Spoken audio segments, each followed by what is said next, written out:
Péssimos relacionamentos mudam pessoas boas? Fala, mestre, seja muito bem-vindo, muito bem-vinda a mais uma hashtag Aula do Burigato. E hoje eu quero falar se relacionamentos ruins, podem mudar você, ou seja, circunstâncias externas, elas podem transformar você numa má pessoa, numa pessoa ruim, numa pessoa, sei lá, imoral ou qualquer coisa nesse sentido. Bom, vamos explorar então esse tema aqui nesta aula de hoje, Bom, primeira coisa, não é? É muito complicado e tenta entender isso. É muito complicado você cravar péssimos relacionamentos, ou seja, aquilo ali foi um péssimo relacionamento. Vou te dizer por quê. Porque geralmente a gente tem uma... Isso é muito... todos nós temos, não é? Nós temos uma... até tentando lembrar exatamente o nome do fenômeno, mas basicamente digamos assim, a gente lembra do que é mais... recente na nossa cabeça, Então é basicamente isso, ou seja, a gente tende a definir as coisas pelo que é mais recente de lembrar em relação àquelas coisas, Então, por exemplo, é difícil, a gente olhar para um relacionamento, seja de 3 anos, exemplo, e classificá-lo como um relacionamento bom, mesmo que os 2 primeiros anos tenham sido muito bons, se o último ano foi muito ruim. Por quê? Porque a gente tende a ficar lembrando das coisas ruins e tende a dar mais peso a elas, Logo, basicamente, essa conta, ou seja, esse é o primeiro passo que você deve observar, não é? E essa conta de péssimos relacionamentos também não é tão fácil assim ou tão óbvia dessa forma, não é? Então, primeira coisa que você deve se atentar, Quando você, por exemplo, começar até a, talvez, justificar, porque eu tô muito, sei lá, ruim, ou eu penso assim agora, ou eu acho assim agora, porque meu relacionamento é uma merda, porque eu aprendi a ser assim naquele relacionamento e tudo mais, A primeira coisa que você deve observar é isso. Peraí, será que todo relacionamento é ruim? Será que o relacionamento, de fato, foi muito péssimo em toda a sua...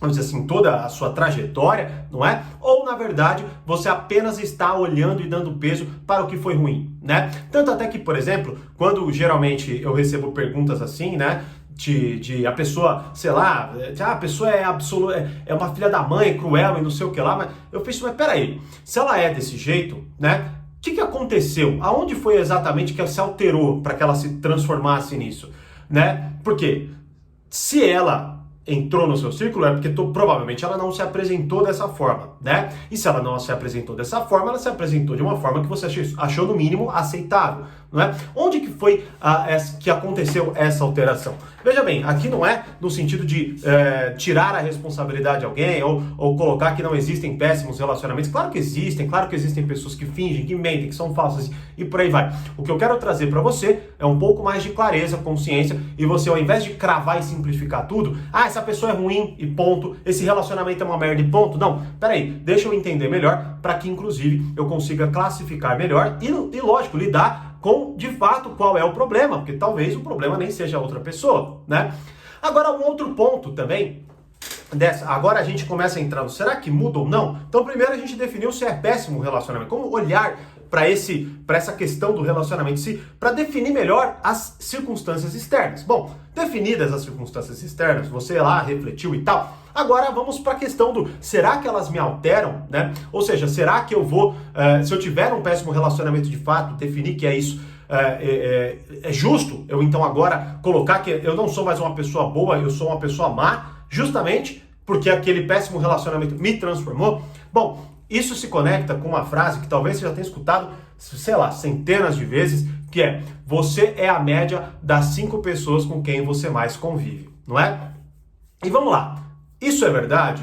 Isso é verdade. Isso é verdade no sentido prático, ou seja, isso acontece. Melhor dizendo, isso acontece, Então, se você parar para analisar, você vai ver que você começa a falar, a utilizar, por exemplo, palavras que determinadas pessoas que você mais convive usam, você começa a pensar de determinada forma, o seu vocabulário vai se alterando, porque nós temos ali, de forma muito profunda em nós, vamos colocar dessa forma, um traço de conformismo social. Ou seja, a gente entra no meio social e começa a se adaptar àquele meio social, porque essa é a melhor ferramenta para sermos aceitos, não é? Bom, só que, obviamente, hoje, principalmente no mundo que existem mais opções, que onde nós temos muito mais conhecimento, onde nós podemos nos conectar com muito mais outras pessoas, por exemplo, a gente não está naquela tribo e não pode mais sair dela, porque senão a gente morre, não é?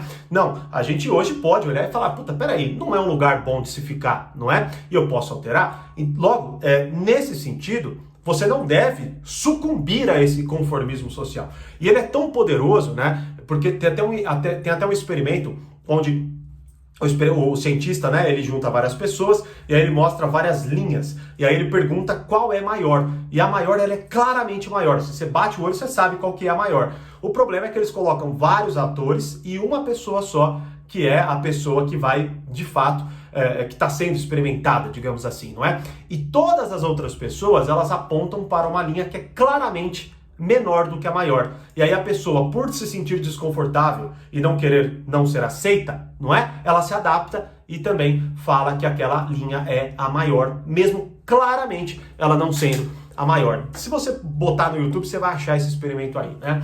Então, o que acontece? Nós temos esse traço. Agora, então, o fato de isso acontecer não quer dizer que essa deva ser a regra ou que muito menos essa deva ser a justificativa para você ser uma má pessoa. Por exemplo, o Viktor Frankl, simplesmente, cara, enfim, leia o livro dele, se chama Em Busca de Sentido, onde ele relata, né, um pouco da sua teoria e também ele compartilha com a gente a experiência que ele teve no campo de concentração nazista, não é?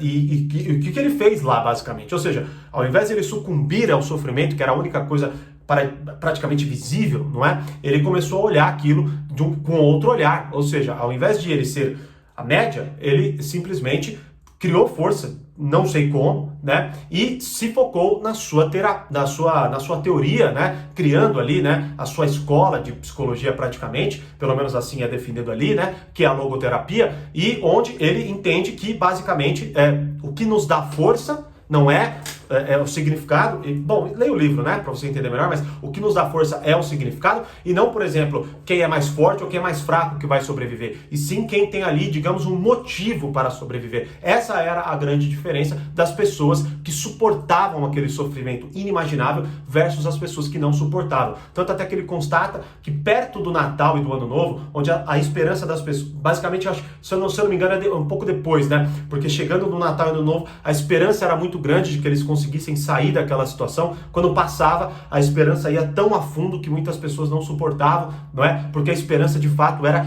esvaída, né? Ela era simplesmente assim, arrancada de dentro do coração dessas pessoas, não é? Então, ou seja, o Viktor Frankl claramente não era a média das 5 pessoas que ele estava convivendo ali, ele definiu o seu próprio destino, não é? Ou seja, ele definiu quem ele queria ser ali naquelas circunstâncias, o que, vamos ser honestos, praticamente nenhum de nós entende, porque espero que também nunca entendamos, porque acho que para entender essa força, deveremos estar naquela situação. Espero que nenhum de nós um dia estejamos numa situação tão catastrófica, tão trágica como essa, não é? Então, basicamente, qual que é o argumento aqui, então? O argumento é: péssimos relacionamentos, péssimas circunstâncias mudam pessoas fracas, maleáveis e que não assumem quem elas querem ser.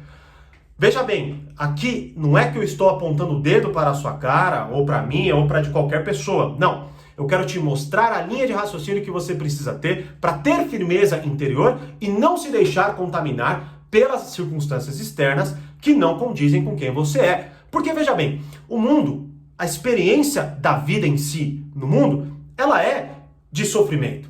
Você vai constatar sofrimento o tempo inteiro, não é? Você vai acordar mal às vezes, hora ou outra, você vai ser acometido por uma doença, não é? Ou seja, o ato de viver, além de toda a sua beleza, tem muito sofrimento, né? Tanto até que uma das aulas do Portal Poder Social eu me aprofundei nisso, né? Sobre a vida de significado, eu me aprofundo nisso em questão basicamente de transformar o sofrimento da vida em algo justificável. Essa seria uma das grandes metas, né, que nós temos.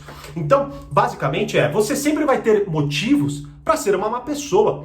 Tem uma teoria do próprio, aliás, não é uma teoria em específico, mas assim, um pensamento do Jordan Peterson que eu achei fenomenal, tá no livro dele, 12 Regras para a Vida, inclusive está 100% abordado lá no Reflexões, né? Então assistam lá, vocês assinantes, Mas ele diz algo que eu achei magnífico, que é, não é a guerra que tem que ser compreendida. A gente compreende a guerra com uma facilidade extrema. É só você ver alguém que passa na tua frente no momento que você está andando numa calçada. Você sente um ódio, pelo menos imediatamente, pelo menos ali, né? Momentaneamente, você sente um ódio mortal para aquela pessoa. Você dá vontade de empurrar aquela pessoa, não é? Então, isso é muito compreensível. O que eu quero dizer, não que é o ato compreensível, tá? Pelo amor de Deus. O que eu quero dizer é assim, todo mundo entende a raiva. Todo mundo entende a vontade, talvez, da destruição que o ser humano sente, hora ou outra. O que a gente, na verdade, tem que aprender a entender é a paz. Ou seja, como que, de fato, nós conseguimos nos tornar pessoas pacíficas, calmas, pessoas que lidam com o estresse de uma forma controlável, de uma forma saudável. Isso é o que nós precisamos entender. Isso é o que é um dilema profundo para o ser humano. Não o mal, especificamente. Claro, é uma outra discussão. Entender o mal em si é necessário. Mas eu digo, a gente sabe, porque a gente tem essas coisas, né? A gente sente essas coisas quase que diariamente. Por algum motivo, nossa, eu não acredito que tal pessoa fez aquilo. Até metaforicamente falamos, vontade de matar aquela pessoa, não falamos? Então isso, de certa forma, a gente meio que entende. Claro, de forma mais aprofundada, talvez não. Mas de forma superficial ali, no ato, a gente entende isso. Agora, e a paz? E a paz? E o ter controle sobre a pior das circunstâncias? Isso é magnífico. Isso é uma coisa que a gente, de fato, não entende. Por exemplo, explica essa força interior de Viktor Frankl. Ele tentou fazer isso, né? De uma forma linda, inclusive. Então, basicamente, essa é a ideia. Ou seja, péssimos relacionamentos mudam pessoas? Boas? Mudam. Talvez, na verdade, elas nunca tenham sido boas. Talvez, na verdade, elas só esperaram uma justificativa para se tornarem pessoas ruins. Ou, na verdade, né, como eu acabei de falar, elas maquiavam a sua maldade a partir de uma falsa virtude. E, na verdade, nós estamos o tempo inteiro lutando para sermos pessoas boas. Essa é a grande realidade. Então, assuma isso. Uma pessoa que se diz completamente boa, cuidado, ela provavelmente não é, porque ela é cega para suas próprias falhas. Ela faz o mal achando que está fazendo bem. Tome cuidado e não seja essa pessoa, obviamente, não é?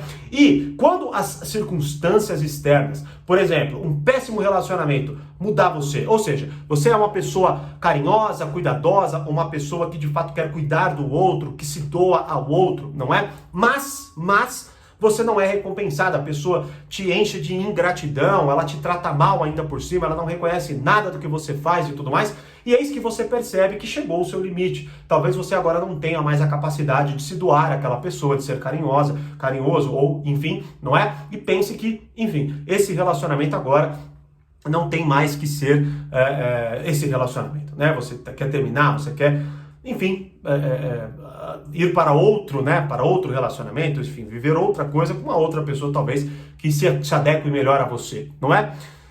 Você precisa se transformar, você precisa... A lição real é, não vale a pena ser uma pessoa carinhosa porque as pessoas não reconhecem, não vale a pena eu fazer porque as pessoas são ingratas, essa é a relação, essa é a lição que você tem que ter? Não. Na verdade o que eu descobri que sou capaz de fazer, mesmo quando não sou reconhecido, mesmo quando as pessoas são ingratas e mesmo quando as pessoas não me retribuem. Ou seja, qual é o ensinamento que eu tive de fato nesse relacionamento? Ou seja, o que eu descobri sobre a minha capacidade de amar, mesmo quando eu não estou sendo amado. Essa é a linha. Logo, péssimos relacionamentos mudam pessoas boas? Eu acredito que agora você tenha grandes ferramentas intelectuais para olhar melhor para a sua realidade e compreender que talvez você nunca tenha sido uma pessoa boa, talvez na verdade você maquiasse a sua maldade com uma falsa bondade e entenda, o mundo sempre vai te dar motivos para não ser uma pessoa boa.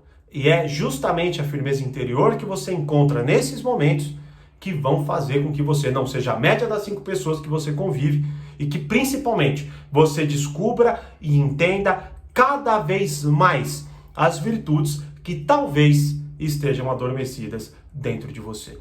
Beleza? E aí? O que você acha disso que a gente acabou de conversar? Péssimos relacionamentos mudam pessoas boas?